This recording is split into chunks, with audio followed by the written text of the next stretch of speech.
Hi అందరికీ నమస్కారం. ఇవాళ వర్మ గారు మరొక షాకింగ్ న్యూస్ ఇచ్చారు. అంటే రామ్ గోపాల్ వర్మ గారు ఒక షాకింగ్ అంటే పోలీసులకు షాక్ ఇచ్చారని చెప్పుకోవాలి మనం. ఏమిటంటే పోలీసులు గత 4-5 రోజులుగా వెతుకుతున్నారు, గాలింపు చర్యలు చేపడుతున్నారు, బృందాలుగా విడిపోయారు, అక్కడ వెతికారు ఇక్కడ వెతికారు అన్నీ చెప్తా ఉన్నారు కదా. మరి వర్మ ఒకే ఒక క్వశ్చన్ వేస్తున్నారు, నిజంగా నన్ను అరెస్ట్ చేయాలంటే నా డెన్లో ఎందుకు ఎతకలేదు అంటున్నారు. నిజమే కదా, మరి డెన్లో ఎందుకు ఎతకలేదు? పోలీసులు లోపలికి వెళ్ళి ఆయన అరెస్ట్ చేయాలంటే డెన్లో వెతకాలి కదా. పోనీ అరెస్ట్ చేయడానికి వాళ్ళు రాలేదు అంటున్నారు, నన్ను అరెస్ట్ చేయడానికి రాలేదు, వచ్చుంటే నా డెన్లో వెతకాలి కదా, ఆ మాత్రం వెతకని పోలీసులకు తెలియదా అంటున్నారు. ఒక రకంగా పోలీసులకే సవాల్ చేస్తున్నారు ఆయన. సరే పోనీ పోలీసులు అక్కడికి వెళ్ళారు, డెన్లో వెతకలేదు అనుకున్నా, అసలు ఎందుకు వెళ్ళినట్టు పోలీసులు? వర్మని విచారించడానికి వెళ్ళకపోతే, అరెస్ట్ చేయడానికి వెళ్ళకపోతే అసలు ఎందుకు వెళ్ళారు డెన్ వరకు? ఇది ఇంకొక పాయింట్. అయితే ఎందుకు ఫోన్ స్విచ్ ఆఫ్ చేసుకున్నావా అంటే ఒక 3 రకాల అంశాలు చెప్తున్నాడు ఆయన. కుట్ర జరుగుతోంది నా మీద, 9 చోట్ల కేసులు నమోదయ్యాయి. ఆ కేసుల నుంచి అసలు కుట్రపూరితంగా 9 కేసులు ఒకే అంశం మీద నమోదయ్యాయి కదా, దాన్ని తెలుసుకోవడానికి నేను బయట ఉండాల్సిన అవసరం ఉంది, అందుకే బయట ఉన్నాను, ఫోన్లు స్విచ్ ఆఫ్ చేసుకుని బయట తిరుగుతున్నానని చెప్తున్నారు. న్యాయస్థానం దీని మీద స్పందించే వరకు బయటనే ఉంటానని చెప్తున్నారు. అంటే పోలీసులు ఏం చేయలేరు, నేను బయటనే ఉంటానని ఆయన చెప్తున్నమాట. సరే, ఆ తర్వాత రెండో అంశం ఏంటంటే పరామర్శలు తట్టుకోలేకపోతున్నాడంట. పరామర్శలు, అయ్యో రామ్ గోపాల్ వర్మ ఏమైపోద్ది నీకు, బాగానే ఉన్నావా అని అడుగుతున్నారంట. ఈ మనిషే కాదు ఇతన్ని కూడా మళ్ళీ పరామర్శించేవాళ్ళంటే వాళ్ళు మనుషులేనా అని డౌట్ వస్తుంది. ఓకే. మూడో అంశము, పక్కనున్న వాళ్ళు భయకంపితులు అవుతున్నారంట ఆయనతో పాటు ఉండేవాళ్ళు, అందుకోసం దూరంగా ఫోన్ స్విచ్ ఆఫ్ చేసుకుని పారిపోయాడని చెప్తున్నాడు చెప్పకనే ఆయన.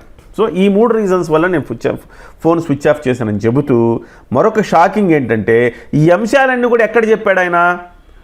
బిగ్ టీవీ, సాక్షి మీడియా, ఐ డ్రీము ఈ ఛానళ్లలో బాజాప్తా ధైర్యంగా హ్యాపీగా హాయిగా హైదరాబాద్లో తిరుగుతూ ఉన్నాడు.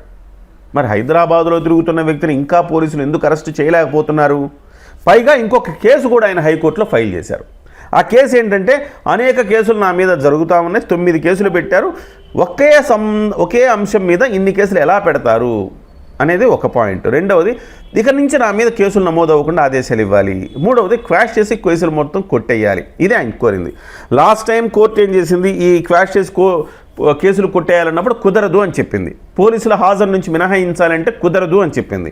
సో వర్చువల్గా నేను అటెండ్ అవుతాను కానీ నేను మాత్రం మీకు దొరకను అని చెప్పేసి రామ్ గోపాల్ వర్మ సవాలు విసురుతూ ఉన్నారు. ఏదేమైనా ఇక్కడ కొన్ని అంశాలు మనం చర్చించుకోవాలి.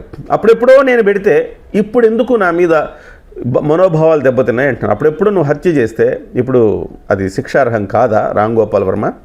సో ఇలాంటి వర్మ అంటే సంఘం విడిచింది వర్మని.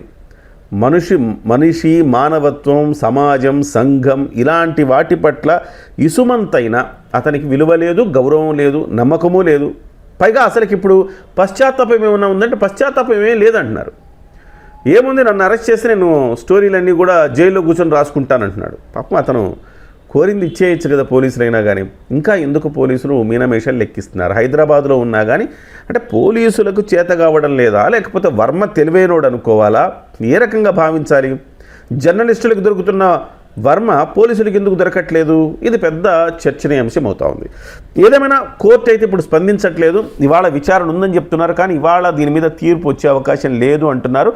మండేకి ఇది వాయిదా పడే అవకాశం ఉంది అంటున్నారు. మరి మండే దాకా ఎక్కడ దాక్కుంటాడు రామ్ గోపాల్ వర్మ అనేది కూడా పెద్ద ప్రశ్నే. ఏదేమైనా కాలికేస్తే మెడకేయడం, మెడకేస్తే కాలికేయటం అనేది వర్మకున్న అలవాటు. ఇలాంటివన్నీ కూడా ఈ ఛానళ్ళలో మాట్లాడకుండా నేరుగా పోలీసుల విచారణలోనే మాట్లాడితే బాగుండేది కదా అనేది చాలామందికి వస్తున్న డౌట్. సో ఏదేమైనా అసత్యాన్ని ప్రచారం చేశాడు. ఆయన మీద ఒక కేసు కాదు, వాస్తవానికి ఒక్క కేసు పెట్టి 9 చోట్ల ఒకే అంశం మీద కేసులు పెట్టడం దేనికి? ఆడవాళ్ళుగా చిత్రీకరించాడు చంద్రబాబు నాయుడిని, లోకేష్ని, అలాగే పవన్ కళ్యాణ్ గారిని ఆడవాళ్ళుగా చిత్రీకరించారు, అదొక కేసు ఉంది, దాని మీద కేసు పెట్టచ్చు. ఇంకోటి, మీరు సినిమాలు తీస్తూ పవర్ స్టార్ మీద సినిమా తీశారా? అది కించపరచడం కాదా? రెండవది, తర్వాత ఇది మన లోకేష్ గారిని పెట్టి ఒక సినిమా తీశారు కదా వ్యూహం అని. లోకేష్ గారు, తర్వాత చంద్రబాబు నాయుడు గారు, తర్వాత పవర్ స్టార్ పవన్ కళ్యాణ్ గారు ముగ్గురిని బఫూన్లాగా చిత్రీకరించి, చంద్రబాబు నాయుడు ఏమో విలను, మిగతా ఇద్దరు కమెడియన్ల లాగా చిత్రీకరించారు కదా. అంటే వాస్తవాలను కప్పిపుచ్చి జగన్మోహన్ రెడ్డిని హీరో చేయడానికి ఆయన చేసిన ప్రయత్నం. బాహాటంగా ఒప్పుకుంటున్నాడు, జగన్మోహన్ రెడ్డి గారి కోసమే నేను తీశానని ఒప్పుకుంటున్నారు బాహాటంగా. అలాంటప్పుడు బాహాటంగా ఒప్పుకున్నప్పుడు ప్రజలను మిస్గైడ్ చేయడము, ప్రజల మనోభావాలు దెబ్బతీయటము, కించపరచటము, చీటింగ్ చేయటము, అసత్యాలు ప్రచారం చేయటము, ఇలాంటి వాటన్నిటి మీద అతని మీద కేసులు నమోదు చేయొచ్చు. పోలీసులు యాజ్ ఎర్లీ యాజ్ పాసిబుల్ దీని మీద చర్య తీసుకుంటే బాగుంటుంది. అతను హైదరాబాద్లోనే ఉండే సవాలు విసురుతున్నాడంటే సో పోలీసులు చేతగాని వాళ్ళని నిరూపించదలుచుకున్నాడేమో నాకు తెలియదు. సో పోలీసులు దీని మీద వెంటనే సత్వరం స్పందించి చర్యలు తీసుకోవాలి.